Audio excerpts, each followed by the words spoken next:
আজকে দিনে ছিল ইংলিশ পরীক্ষা। সকালবেলায় ঘুম থেকে ওঠার পর 8টা নাগাদ বসে গেছিলাম রিভিশন দিতে। বাংলা আর ইংলিশ পরীক্ষার মাঝে একদিন গ্যাপ ছিল ঠিকই, বাট সেরকম একটা পড়া হয়নি। যা হয়েছে আগের দিন সন্ধে আর আজকের সকালটা যা ইম্পর্টেন্ট ছিল তাই রিভিশন দিলাম। 12টা পর্যন্ত যা পড়া হয়েছিল। তারপরে আমি আর বই খুলিনি, প্রচুর ভয় লাগছিল আমার।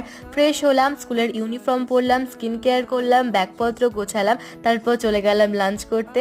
লাঞ্চটা করেছিলাম শাক ভাত মাংসের ঝোল দিয়ে, আর একটার মধ্যে বেরিয়ে পড়েছিলাম স্কুলের উদ্দেশ্যে।